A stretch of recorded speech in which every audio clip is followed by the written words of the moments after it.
Hey guys, this is going to be a brief demo of a x64dbg trick that can be used to catch malwares doing self-injection. And by self-injection, I mean malware dumping executable payload inside its own process space, which can be an executable shellcode or a different PE file altogether.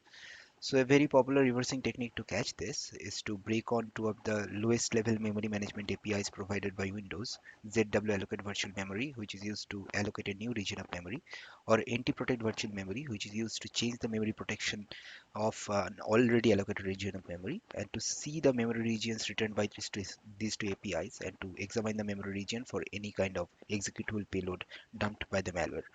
But the limitation with this approach is from an x64dbg context, we only have five dump windows, and these two are the most lowest level APIs in the memory management APIs in the user land, and they are both inside NTDLL. So, in addition to the malware user code, the Windows loader itself calls these two APIs multiple different times during the loading process.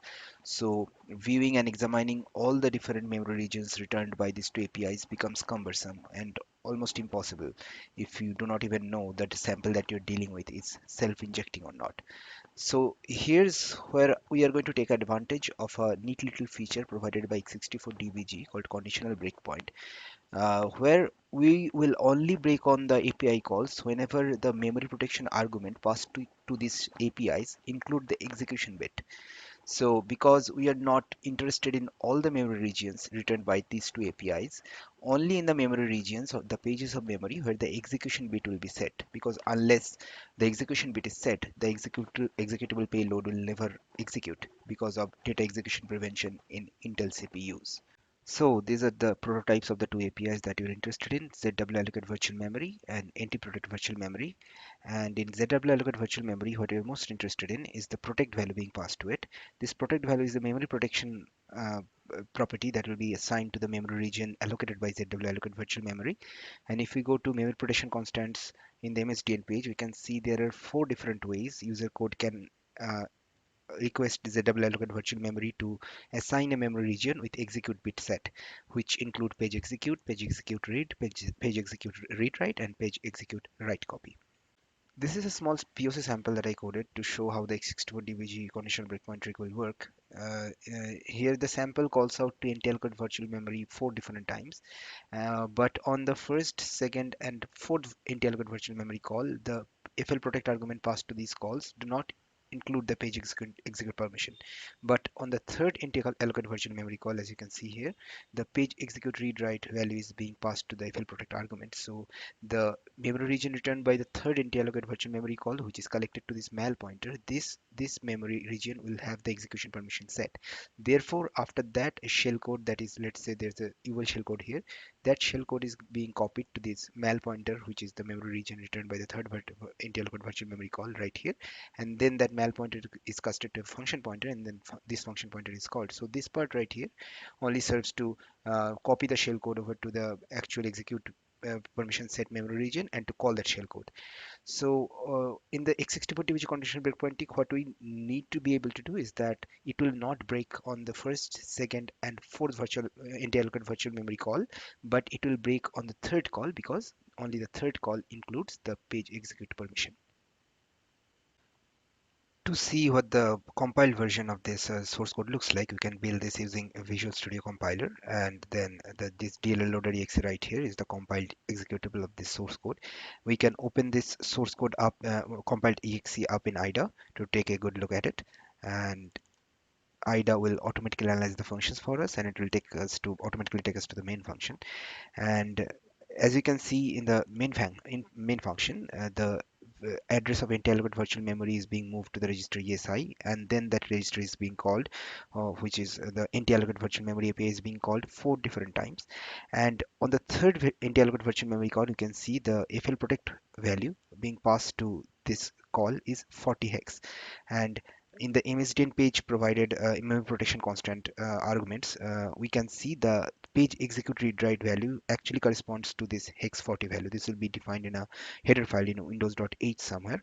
So definitely this tallies up with the source code that we just wrote in source code as well. In the third interlocate virtual memory, the protect value being passed to this call was page execute read write, and inside the binary, as you can see, that is resolved to its actual value 40 hex, and that is pushed and supplied as the protect argument to the third interlocate virtual memory call. And then the pointer returned to it, the memory region returned by this third interlocate virtual memory call, which is inside this var 40, is used in a string copy function right here. And this shell code that we saw in the source code right here, that is this shell code, this is recognized as thunk 403018 by IDA, and that shell code is being copied over to this uh, var 14 value, which now holds the memory region returned by the third interlocate virtual memory call. And this is a basic string copy function that copies the shell code over to this memory region. If we go to the shell code right here, and if we tell IDA to analyze this as code, as you can see, this shell code is intact, as we saw in the source code as well. And so the point is, when you're going to use the executable.dbg, when you're going to fire up and try to use this conditional breakpoint trick on it, if we see the actual address this third interlocate virtual memory API call resides at, so the first, second, and fourth argument fourth call to virtual alloc, I mean interlocate virtual memory, should not be caught, but executable.dbg should pause on the interlocate virtual memory call at 401070, which is the third interlocate virtual memory call. So how the conditional breakpoint works in x64dbg is that we can set a breakpoint on any of the lines of debuggy that is loaded into x64dbg, and we can supply an expression to the conditional breakpoint window where that expression is evaluated by x64dbg, and only when that expression is evaluated to 1 or any value other than 0, only then x64dbg breaks and waits for the user to resume. So using this trick, we need to be, what we will do is that we'll set a breakpoint on the interlocate virtual memory API, and in the expression we'll check whether the argument protect argument passed to the interlocate virtual memory includes any of the page execute permission, and if that expression evaluates to 1, only then that specific interlocate virtual memory call will break, and no other interlocate virtual memory will get a pause on. So to be able to do that, we can see there's something called expression functions. We can use that to get the actual argument value of the any argument passed to an API call. We have a expression function provided to us by x64dbg, which is arg.get, then the index of the specific argument that we're interested in. So we'll break on interlocate virtual memory, and we'll get the uh, 1, 2, 3, 4, 5, sixth argument, which is the protect argument passed to that Z interlocate virtual memory call, and see if it includes the page execute permission. And in that case, when the expression will evaluate to 1, which means the protect argument being passed to the call includes the page execute permission set, only then we'll get a pause on x64dbg. To see this conditional breakpoint feature in action, we'll now fire up x64dbg and load this dlloader.exe inside it. And if we hit F9 now, we'll go to the executable entry point, and now we'll go to the interlocate virtual memory API, and we'll set a conditional breakpoint in the start address of this API. Right click and set conditional breakpoint, and in the conditional breakpoint window, we can see we can supply in an expression. In this expression, using the expression function arg.get, will actually fetch the sixth argument passed into this ZW interlocate virtual memory API, which is the protect value, and see whether that protect value corresponds to any of the page execute permission or not. Now, since we have coded the sample ourselves, we know we only need to check for the page execute read write permission. But in case of a real malware, we need to check for all four of them, because all of this, either of these four values, can be used by a malware to allocate a memory region with page execution permission set. Going to the conditional breakpoint window, we can now use the arg.get function and use the index 5 to fetch the sixth argument, because according to x64dbg documentation, the index is 0 based. So if we pass in 5 and see whether that argument, which will be the protect argument, is equal to hex 40 or not, and saving this conditional breakpoint, we can now go back to the entry point where we are currently at, and then hitting run. Now we see that we have hit in interlocate virtual memory, and if we follow the return address of the stack, which will take us back to the user code from which this call to API came from. Now, if we see this disassembly right here and see the actual disassembly up in IDA, uh, this is actually the third interrogated virtual memory which was at 401070, and in x64dbg as well we are currently at 401070. uh, that is the only interrogated virtual memory where x64dbg has broken on, and the first and the second call to interrogated virtual memory, we did not pause on those two calls. Now, if you want to see the memory region returned by this interrogated virtual memory, what we can do is that we can follow the second argument on dump, which is a pointer to the actual memory region returned by this interrogated virtual memory call, and return execute until return.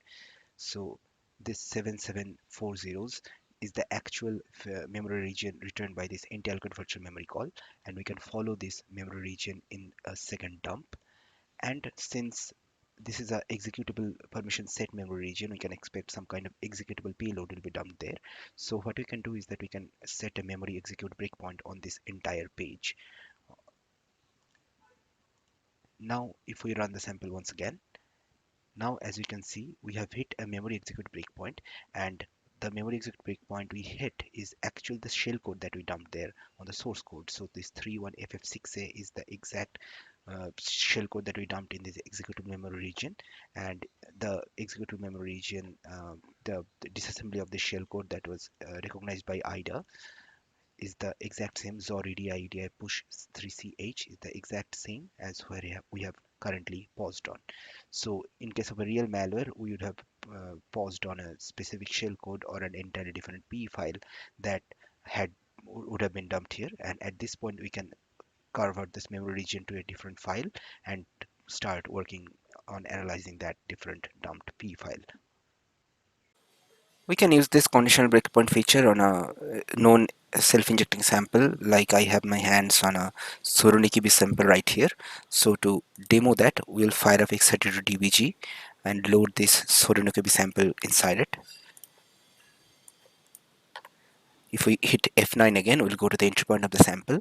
And right now we'll have to cover all our bases. We have to cover, since this is a black box sample to us, so we do not know whether it will call anti-allocate virtual memory or anti-protect virtual memory. We have to break on both these APIs, and we have to cover for all the memory protection constants, all the 4 memory protection constants in this list.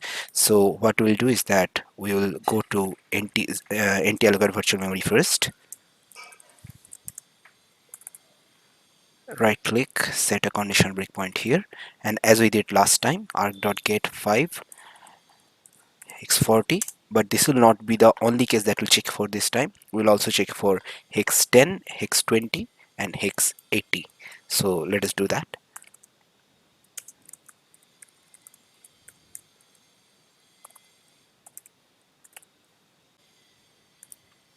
Saving this, and we'll also now go to anti-protect virtual memory. And in this case, if you see the anti-protect virtual memory prototype, we see is that the access protection, new access protection value, which will be the protect value that we are talking about, is actually the 4th argument. So the same thing will apply.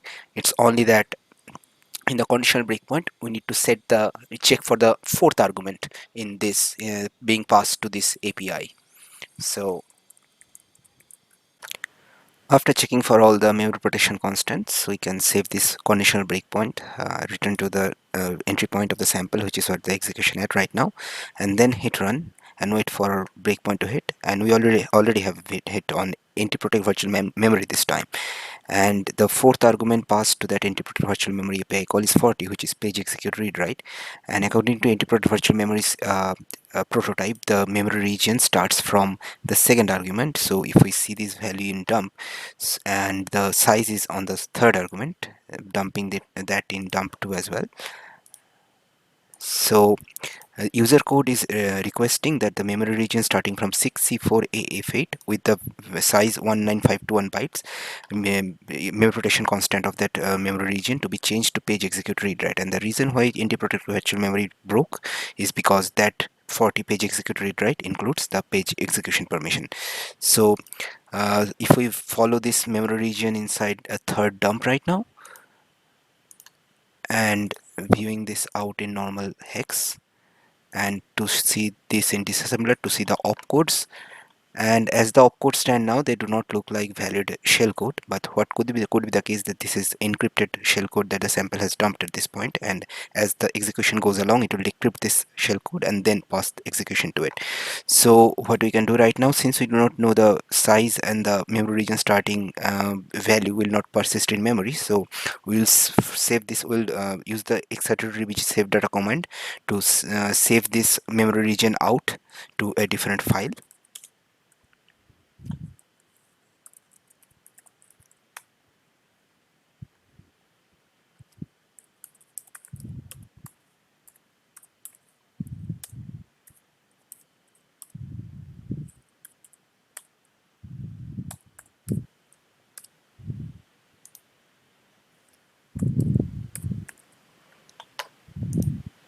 And then obviously, since this is an executable memory and we are interested in the shellcode that is being dumped in this region, so we'll set a memory execute breakpoint on this like last time.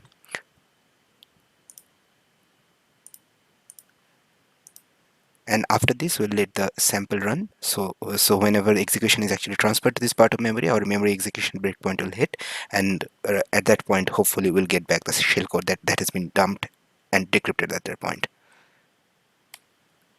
So we have already hit a memory execute breakpoint at this point, and so now we can go ahead and save the memory region, because at this point the shellcode has been dumped, shellcode has been decrypted, and as you can see, the opcodes look like valid shellcode at this point. Now this dump.bin, which is a dumped shellcode at the moment, we can open this dump.bin up in IDA to see what kind of shellcode, what this shellcode is trying to do.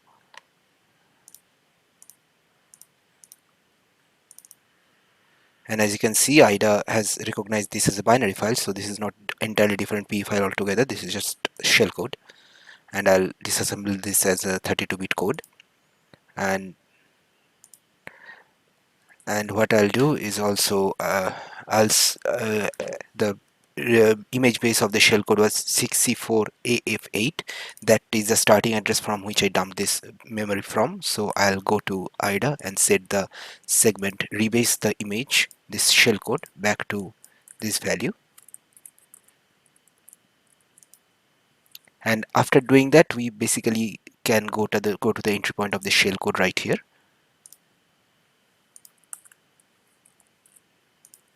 So as we can see, this part has already been recognized as a function by IDA.